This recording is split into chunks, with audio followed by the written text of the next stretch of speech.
Sports বাংলার আরও একটি ভিডিওতে আপনাদের সকলকে স্বাগত জানাই। আমি আপনাদের সাথে রয়েছি সোনালী। এই মুহূর্তে এসে উপস্থিত হয়েছি কৃষ্ণনগরের দ্বিজেন্দ্রলাল রায় স্টেডিয়ামে। এখানেই রাজমাতা জিজাবাই ট্রফির দ্বিতীয় খেলা ছিল আজকে এবং সেখানে বাংলা মুখোমুখি হয়েছিল রেলওয়েসের।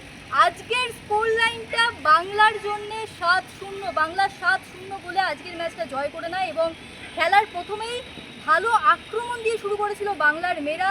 রিম্পা হালদার হ্যাট্রিক করে, 3টি গোল রিম্পা হালদার, 2টি গোল এবং 1টি সঙ্গীতা বাসপুর, তিনি আজকে ক্যাপ্টেন ছিলেন, এবং 1টি কবিতা সোরেনের। তারপরে খেলার দ্বিতীয়ার্ধে কিন্তু গোল শূন্য থাকে ম্যাচটি।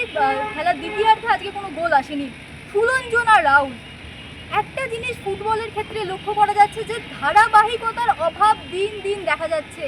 গত ম্যাচেই বাংলা এই মেঘালয়কে 7 গোলে পরাস্ত করেছিল এবং আজকে ঠিক সেই ধারাবাহিকতাটা, জয়ের ধারাবাহিকতাটা বজায় রাখলো বাংলা দল। আজকের স্কোর লাইনটাও 7।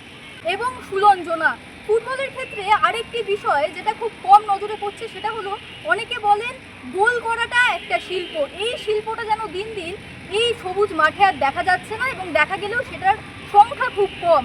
সুলঞ্জনা এবং রিম্পা যে গোলগুলো করলো সেগুলো কিন্তু সত্যি একটা শিল্পর থেকে কম না, একেবারে দারুণ গোল। কৃষ্ণনগরের মতো নদিয়া ডিস্ট্রিক্টে যে গোল তারা করে গেলেন, একটা উদাহরণ স্থাপন করে যাচ্ছেন পরবর্তী প্রজন্মের জন্য, যে মেয়েরা ফুটবলে উঠে আসতে চাইছে, ফুটবল খেলায় উঠে আসতে চাইছে তাদের জন্য। আমরা ম্যাচ শেষে কথা বলে নিয়েছিলাম দলের কোচ দোলা মুখার্জির সাথে এবং রিম্পা হালদার। এবং আজকে আরেকটি বিষয়, বাংলার গোলরক্ষক মামুনি দাস, তিনিও খুব ভালো পারফরমেন্স করেছে, একটা গোল তিনি খাননি এবং প্রথম থেকে ম্যাচটিকে খুব ভালোভাবে ধরে রেখেছিলেন। সুতরাং আক্রমণ বিভাগ থেকে রক্ষণ বিভাগ পুরোটা জুড়েই বাংলার মেয়েরা আজকে দাপুট রেখে ফুটবল খেলেছে। ম্যাচ শেষে কি বললেন তারা, শুনে নেব ইনসাইড স্পোর্টস বাংলার পর্দায়। 7-0 ব্যবধানে জয়। অনলি টিম প্লেয়াররা নিজেদের 100% দিয়েছে, যেটুকু বলেছে সেটুকু শুনেছে এবং এত আর্লি স্কোর করেছে যে অপরপক্ষে ভেবে ওঠার আগে ওরা স্কোর করে ফেলেছে যে টিম কীভাবে খেলবে। এটা হচ্ছে টিমের কাজ। কিন্তু দ্বিতীয়ার্ধে গোল না পাওয়া কি একটু চিন্তায় রাখবে? না, কারণ আমি মনে করি যে কোনো টিম যখন ফার্স্ট হাফে 7 গোলে যেতে, হিউম্যান সাইকোলজিতে যদি তুমি ভাবো তাহলে অটোমেটিকলি সেই খেলাটা স্লো হবে। হয়তো স্কোরিং চান্স আমরা পাইনি তা না, ইট ইস রিলিস্ট হয়েছে, কিন্তু স্কোর হয়নি, কিন্তু তার জন্য অসুবিধা কিছু পরের টু অর ডাই অবশ্যই, কারণ ওরা আজকে মেঘালয়ের সঙ্গে খেলবে, তো ডেফিনেটলি ওরাও চেষ্টা করবে যেটা আমরা সেম পয়েন্টে থাকবো।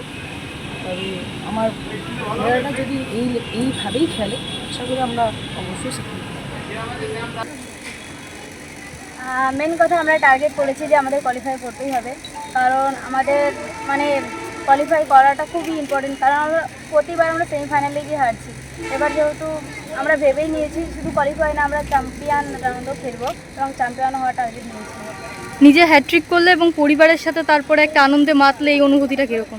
খুবই ভালো, খুব খুশি হয়েছি যে আমি যে গ্রামে থাকি না, সেই গ্রামে অ্যাকচুয়ালি কেউ ফুটবলই খেলতো না, তো আজকে আমি এই পজিশনে আছি। আমার গ্রামের লোক আমাকে অনেক সাপোর্ট করে, অনেক ভালোবাসে, তার জন্যই ওরা আমাকে আমার খেলা দেখতেছে। তোমার বাড়ি কোথায়? আমার বাড়ি তেহাটো, হাসপাতাল। তোমার লোকালে তো? হ্যাঁ, অবভিয়াসলি আমরা এই ম্যাচটা আমাদের কাছে অনেক ভাইটাল ছিল। আমাদের কোচের স্টাফ সবাই আমাদের পুশ করেছিল, এই ম্যাচটা আমাদের যে করে হোক জিততেই হতো কোয়ালিফাই করার জন্য। তো সবাই অনেক সাপোর্ট করেছে, গোলকিপার কোচ থেকে আমাদের coach, assistant coach, manager, physio, সবাই অনেক পুশ করেছে। না, এই ম্যাচটা আমাদের হেভি ভাইটাল, আমাদের জিততেই হবে। তো সেইখানে সবাই মোটিভেশন পেয়েছি আমরা, যে করে হোক আমাদের ম্যাচটা জিতে কোয়ালিফাই করার জন্য এক ধাপ এগিয়ে যেতে হবে। হ্যাঁ, সেটা নিয়ে অবভিয়াসলি আমরা খুব সিরিয়াস, কারণ ওই ম্যাচটা কোয়ালিফাই করার জন্য ওই ম্যাচটা আমাদের উইন করা খুব ইম্পর্টেন্ট এবং আমরা চেষ্টা করব যে এই ম্যাচটার মতন পরবর্তী ম্যাচটা আমরা উইন করার। পরশু অর্থাৎ 10 তারিখ এই বাংলা দলই মুখোমুখি হবে সিকিমের, এবং সিকিমের আজকে দুপুর 3টে থেকে একটি খেলা আছে।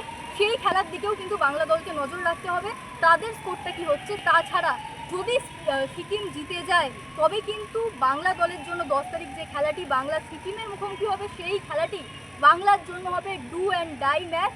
কারণ এখান থেকে যদি তারা ম্যাচটি জিতে গ্রুপ টপ করে তবেই কিন্তু তারা ফাইনালে চলে যেতে পারবে, যে ফাইনাল অনুষ্ঠিত হবে ছত্তিশগড়ে। বাকি সমস্ত আপডেট আমরা অবশ্যই আপনাদের সামনে তুলে ধরবো, আপনারা নজর রাখবেন ইনসাইড স্পোর্টস বাংলার পর্দায়।